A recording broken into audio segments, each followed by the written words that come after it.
औज़ु बिल्लाहि मिनश्शैतानिर्रजीम बिस्मिल्लाहिर्रहमानिर्रहीम। अस्सलामु अलैकुम मेरे प्यारे भाई और बहनों, उम्मीद करता हूँ कि आप सब लोग खैरियत से होंगे। अगर जी आपके शोहर के नाजायज़ ताल्लुक़ हैं, आपको धोखा दे रहा है, आपका महबूब के नाजायज़ ताल्लुक़ हैं, अगर रिश्ते की बात आपसे की है और मंगनी कहीं और कर ली है उसने, अगर आप चाहते हैं कि उसने जो बेवफ़ाई की है, तो उस मकसद में कामयाब होने के लिए, ताकि वो दूसरी औरत को छोड़ दे और आपको अपनाए, तो आपने करना ये है कि आपको दो चीज़ें चाहिए। एक तो आपको अपने महबूब की फ़ोटो चाहिए और दूसरी चीज़ है कि आपको 3 मर्चें चाहिए।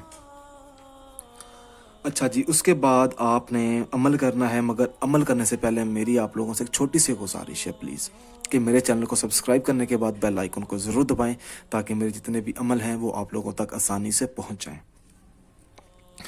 आपने जब दो चीज़ें ले ली, तो आपने उसके बाद अपना एक टाइम मुकर्रर करना है। वो आप लोग ख़ुद डिसाइड करेंगे कि आपने इशा के बाद करना है या फजर के बाद करना है। अगर मैं बताऊं तो आप इशा का वक्त करें।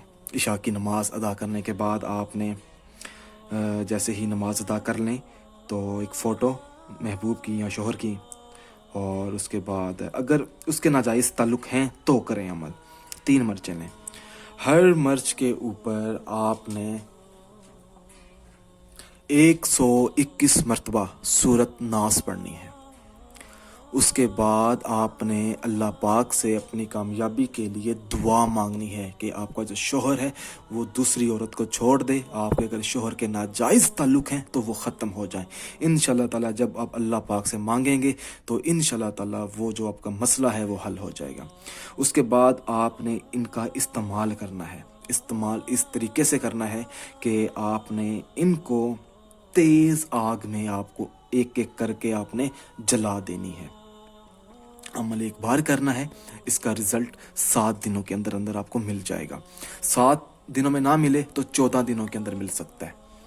तो इंशाल्लाह ताला इस अमल की मदद से आपका जो शोहर है या महबूब है, उसके नाजायज़ ताल्लुकात हमेशा के लिए ख़त्म हो सकते हैं। अगर आपको अमल पसंद आया है तो इस अमल को लाइक कीजिए और शेयर कीजिए। अगर आप मुझसे कुछ भी पूछना चाहते हैं तो आप मुझे इस वीडियो के नीचे कमेंट करके पूछ सकते हैं, या मेरा नंबर आपको डिस्क्रिप्शन में मिल जाएगा, आप मुझसे व्हाट्सएप पर रब्ता कर सकते हैं। जज़ाकल्लाह।